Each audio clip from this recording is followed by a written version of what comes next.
Hello, people.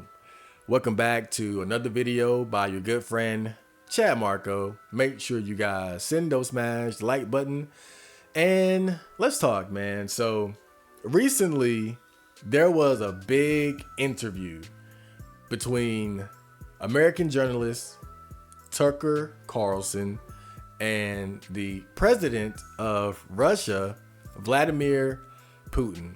Now, the reason why I wanted to talk about this is because the next episode of the podcast is coming out, and it has a lot to do with the war in Ukraine versus Russia, and also Coach Red Pill, who is, from what I understand, deceased at this point, unfortunately. But yeah, that's not the point of this video. I wanted to talk about this interview because it has so much to do with the upcoming podcast, basically. And because I'm not going to really talk about this interview much in the podcast, so I wanted to cover it here. It was pretty important. It was a big deal as it was, being built up, because a lot of people wanted to know, why did Vladimir Putin invade the Ukraine? And so I watched the interview when it came out just a few days ago. I think about like 2 days ago or so. And one of the first things about it, and we got to address this. So the interview was about 2 hours long. I believe it was 2 hours and 7 minutes exactly.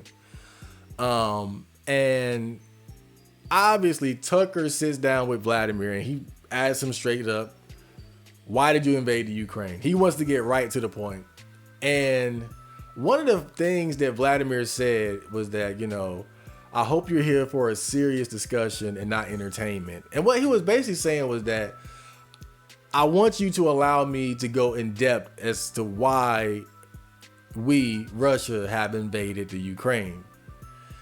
And the first 25 to 30 minutes of the interview is pretty much him going into detail about the history of Russia and its relationship with the Ukraine.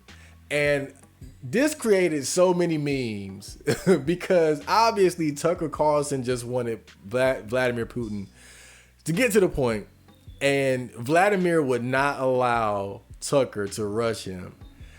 And there were a lot of funny memes that came from that first 30 minutes, because Vladimir went way back to I think 800 something AD to the beginning of Russia and all that. And a lot of funny memes came from that. But some people, that part seemed to filter quite a few people because they thought it was boring. I didn't really think it was boring. In fact, I went back and listened to at least half the interview after I listened to the whole thing. So I kind of went back and listened to most of it again. But some people thought that part was boring because I think most people just wanted to get right to the juicy details. But the reason why Vladimir felt that it was important to lay the groundwork as far as the relationship between Russia and Ukraine is because the fact is, throughout Russian history, Ukraine has been a part of Russia. Russia has a very interesting history. It's a huge country. It has risen. It has been invaded and taken over. It's been split into different territories and whatnot. So it's a very complicated history. And what he was basically saying was that even though at this point Ukraine is seen as being separated from Russia, it is actually historically a part of Russia. And that's why he felt it was very important to explain that. And he took about 25 to 30 minutes just to establish that. But that's point number one. But I think some people got hung up on that and thought that that was his justification for invading the Ukraine, right? Okay, well, actually the Ukraine is a part of Russia, so we're just taking it back. It's not quite that simple. And so going into the later parts of the interview, he comes up to now in more recent times. And he starts talking about the relationship between Russia and the West, in particular, the United States. And so, as you know, I believe after the First World War, NATO was established, which is an alliance of various countries. I don't know every country that's a part of the alliance, but I know it's like the United States, Great Britain, I believe Australia, a lot of different countries are a part of NATO, which is the an alliance of different countries. And Vladimir Putin was talking about how he had interest in joining NATO, apparently, during, I think, the late 90s and early 2000s. And I believe it was either Bill Clinton or George Bush, or maybe both, where he had met them and they had discussed if it would be possible if Russia could join NATO. And essentially they said no. They said, more or less they said, no, Russia can't join NATO. And I thought, one thing I thought was funny about that part was Tucker Carlson said that he told Vladimir, well, obviously you're bitter about it. And then Putin had said, hold up, no, like I'm not bitter about it. It's not like we're bride and groom. I thought that was so witty because he basically shut Tucker down when he said that bullshit. And it was, I gotta be honest, I kind of like Tucker kind of came across as being a weasel in that interview with some of the things that he was saying. Like when he said Vladimir was bitter about not being able to join NATO. That was just something he pulled out of his ass. There was nothing to insinuate that he was bitter about that. But anyway, he basically said, no, we weren't bitter about not being able to join NATO. It was just, look, we're not welcome. It is what it is. But we still want to establish good relations with the United States, the West, and NATO any way that we can.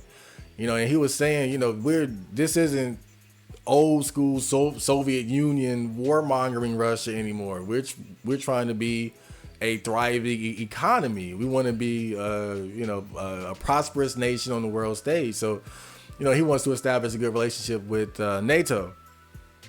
And so, he begins to speculate as to why Russia wasn't welcome into NATO. And he believed, and whether or not this is the case, I can't really say. I think this is his own speculation. He believes that Russia wasn't allowed into NATO because Russia isn't like one of these smaller countries that the United States could bully and just essentially turn into a little NATO puppet. And he was saying that when it comes to NATO, it's obvious that the United States is the big dog and that the other countries kind of follow along with what the United States wants to do. And he felt like the United States understood or felt like Russia wasn't going to play that game, that Russia was going to be too difficult to control and deal with within NATO. Now, whether or not that's true, I don't know, but that's his own speculation. He just felt like the United States just didn't feel like Russia would fit in and would allow the United States, or would allow them to, control and dictate what they would do within NATO. So he was like, fine, whatever. And he also talked about, I believe, like issues as far as like missiles, and maybe he's talking about like nuclear weapons and whatnot. And essentially like how we have our missiles and our defense system set up. He felt as if they were set up in such a way that it was basically saying, look, we have you in our sights. You are a potential target. And Russia felt kind of threatened by that. And so, he wanted the United States not to do that. And the United States was like, well, look, it's not really about you. That's just how we have our defense system set up. And so he was like, well, look, if you're going to do that, we're going to have our own supersonic missiles and system. We're going to set up our own stuff, basically. And so that was another issue that we weren't able to really resolve, according to Vladimir Putin, at least not in the way that he thought was going to be beneficial for both parties. It just ended up being like, well, you do you, I will do us, right? But I think the next point is much more significant as to why Vladimir Putin and Russia decided to invade the Ukraine. And I think this is kind of well known to people who actually research this, but I'll go ahead and go over it. And so, as you know, NATO over the years has been expanding and expanding and expanding. And so as more countries join NATO, that's basically NATO expanding across the globe. And so Vladimir Putin was basically telling Tucker Carlson that we've always been in dialogue with the United States and NATO that, look, you need to stop this expansion. This expansion, we're interpreting it as a threat to our own security, because by NATO expanding, what is basically doing is backing Russia into a corner. It's almost like, it's like if you have two opposing sides, but they're not really at war, but they know it could, but someday we might go to war. Who knows? It could happen. But you're on your side and I'm on my side. And as long as that's what it is, then fine. We don't feel threatened. But with NATO expanding so much, in essence, what the West is doing is surrounding Russia. And so during a time of peace, this isn't necessarily a big deal. But remember, Russia is not a part of NATO. So what if somewhere down the line, we end up going to war with Russia? Obviously, Russia is going to be at a disadvantage if it's surrounded by NATO allies. And so what Vladimir Putin was saying is that we've always been in discussion with the United States to stop the expansion. And he said there were 5 different times where they expanded in a way that would put Russia's security in jeopardy. At least that's how he felt.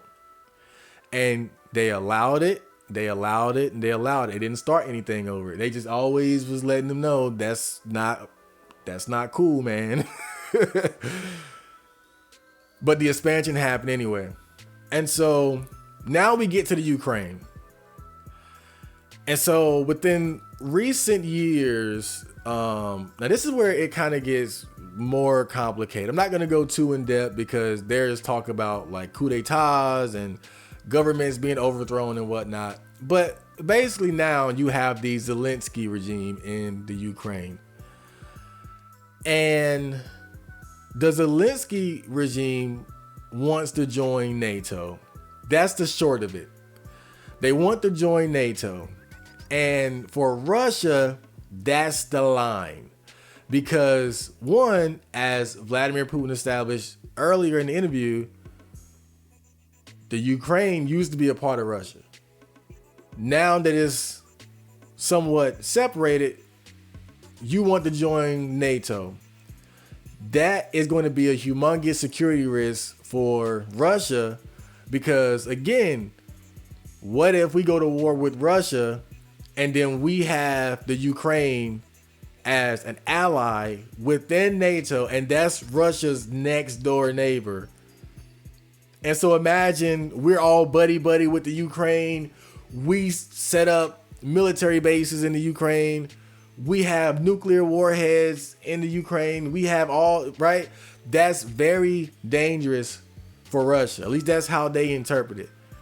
Because even though we're not at war, that's actually a bad position to be in. Because he's looking at it like, what happens if we go to war and then when shit starts kicking off and it gets activated, we're surrounded by NATO allies. That's just not a good position to be in. And so long story short, that seems to be why Vladimir Putin and Russia decided to invade the Ukraine. They want to prevent the Ukraine from joining NATO and the West and putting their own security at risk. And it seems like overall, Russia was content to let the Ukraine just be the Ukraine. Just, you guys can do your thing. That's cool. And we'll do our thing. Just don't join NATO. Don't put our security at risk. And that's pretty much why he decided to invade the Ukraine. And he wants to essentially, from what I understand, prevent them from joining NATO. That's the long story short. So now you got to ask, okay, well, how do I feel about it personally as an American citizen? Does his explanation justify what he's done? And I look at it in two different ways. And I think the most obvious thing is that I hate the extreme loss of life on both sides. And I said this before the war in Ukraine, I guarantee you there weren't common everyday citizen Ukrainians thinking about, I want to go kill those Russians. And I doubt there were everyday Russians thinking about, I want to go kill the Ukrainians. They were living their lives.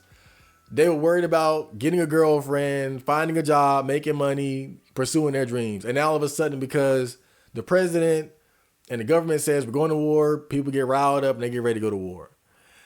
And I just think too often it's the people that suffer behind wars. And that's the aspect of it that I always hate regardless.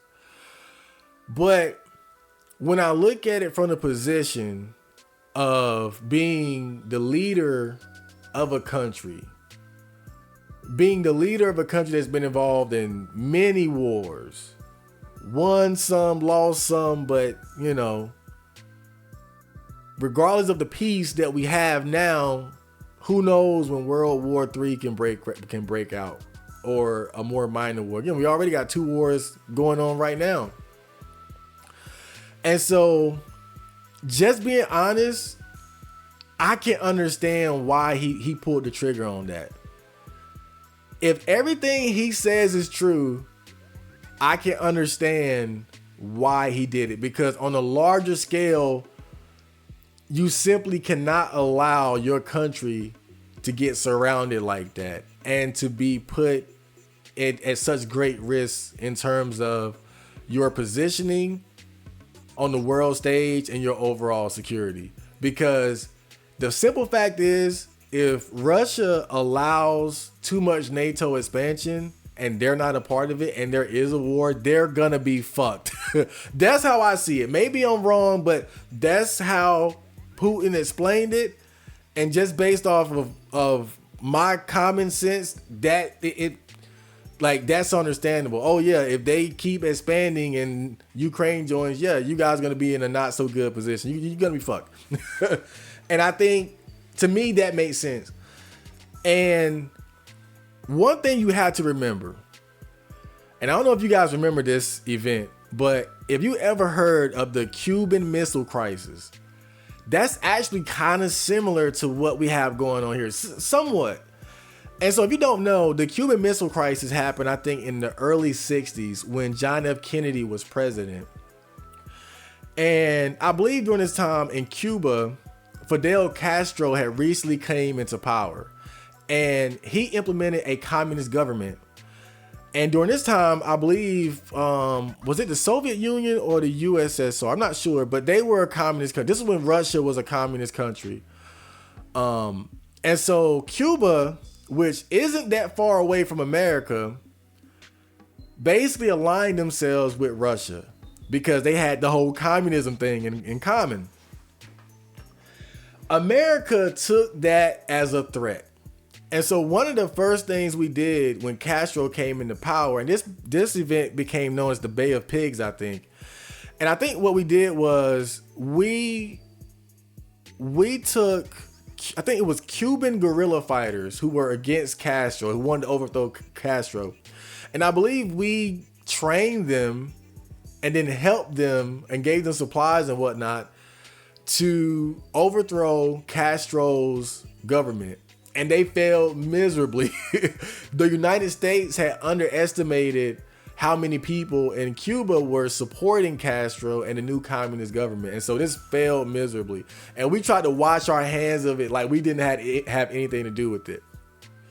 But when you look at it, how is that similar to what Russia did with the Ukraine, or is doing now with the Ukraine? You notice in both situations, you have a country, and then there's another country close to them that they worry about becoming aligned with one of their rivals. And so even though in America, we didn't straight up invade Cuba with our own forces, we definitely played a role in trying to overthrow Castro's government because of their allegiance with Russia. And during this time, Russia was actually sending, I believe, nuclear weapons to Cuba. And so again, we felt like we had to do something because it's like, wait a minute. Now Russia is going to put nuclear weapons in a country close to us, and then they're going to be aimed directly at us and put us at a security risk. It's going to put us at a disadvantage if war pops off. And I believe not only was there the Bay of Pigs, there were also several assassination attempts on Castro's life throughout the years, because he always maintained a communist government, which is something that we've always been against. And so when you look at our reaction to that, when you look at the Cuban Missile Crisis, I don't see how you can look at what Vladimir Putin is doing and not at least understand it, because essentially we did something very similar. The only difference is we didn't invade Cuba with our own forces. We just basically did everything we could outside of straight up invading them to, prevent them from getting those nuclear weapons over there and then putting us at risk. I forgot exactly how it ended, but that was the long story short of it. And I think that was part of the reason why Vladimir Putin felt it so important, though, to explain how the Ukraine used to be a part of Russia. Because I think, again, that's not the reason, but that strengthens his argument as to why they did it. Because it's not just a security risk. That's the main thing, I believe. But based on the fact that the Ukraine used to be a part of Russia, it makes it even more justified in his eyes. Because it's not like he's just invading some random country that happened to try to side with NATO. This is the Ukraine, a country which was historically a part of Russia. And I feel like for him and Russia, the Russian government, that strengthens their argument and their reasoning for invading. And so with that information, each individual person just has to come to their own conclusion. Again, I don't like the war based on the loss of human life, but I can understand Vladimir Putin's position as far as just not wanting to be put at a disadvantage in case there is a war later on. My last point that I have to make was that this was a 2-hour and 7-minute interview. And even though in the interview you had, there was a dub over Vladimir Putin speaking, so that we could basically hear the conversation in English, because he was speaking in Russian. And so obviously based on that, there is some context is lost as far as like him communicating his ideas. But based on what you hear, what you see with Vladimir Putin, he came across as being very intelligent.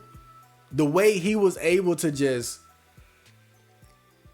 explain in such great detail all these events going back hundreds of years, really over 1,000 years, to the beginning of Russia, and then into the 1990s and the early 2000s, all these various events and his interactions with different American presidents and different events, the Nazi being celebrated in Canada recently, and like just all the different events he pulled out of his mind and explained in great detail. He came across as being very articulate and intelligent.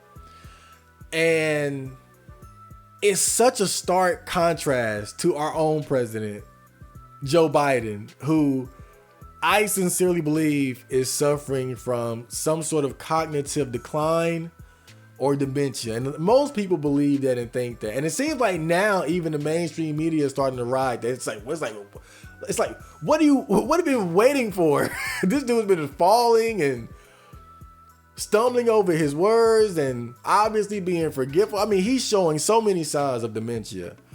I mean, dude just looks like he has nothing going on in his skull. And I feel like we look so bad. We look so bad because Vladimir Putin, the big bad villain of the world, the king of Russia, the dictator of Russia. How the hell you be president for 24 years? This guy comes across as being intelligent, reasonable, articulate, alert. Like, he looks like a strong leader, a masculine leader. And with Joe Biden, he looked like some old nigga that we just took out of a nursing home. And I'm not exaggerating. And the crazy thing was, right after the interview, Joe Biden did a press conference because he's going through his own drama with classified documents or something like that. And then during the press conference, people were challenging him about his memory and his age and cognitive decline. And he was defending himself and he got upset. And then he ended up mistaking, I think, the president of, what was it? He ended up mistaking the president, I think, of Egypt with the president of Mexico or something like that. And like just basically proving all his detractors right that, dude, you got problems. You need to sit down. And like the timing is so suspicious. It's almost like this is by design. It's almost like this is by plan. Because I heard some people say that the way the Joe Biden press conference came out right afterwards, right after the Putin interview, it seemed like they were really taking him out the pasture. Like they were like, it's time to put Joe down and make him, embarrass him and make him look as bad as possible. Because everybody's going to compare Joe Biden to Vladimir Putin now.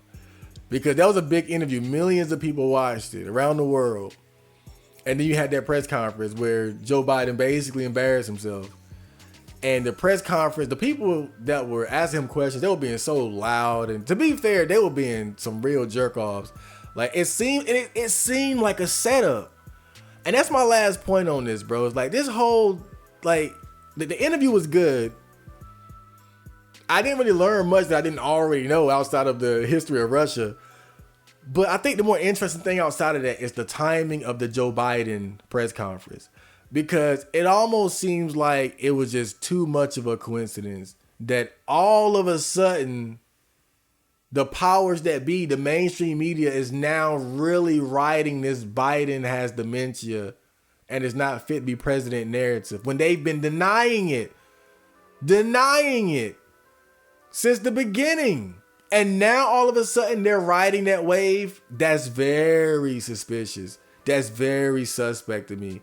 It's like they're ready to just throw Joe Biden out. I don't know whether they want people to become Russia sympathizers or if they're setting up a new presidential candidate to replace Biden. I don't know. But you got to think that's very suspicious. But I'm sorry I bored you guys with this Vladimir Putin interview breakdown. But I thought it was pretty interesting. I hope you guys enjoyed that. And I will see you on the next video. So, Johnny.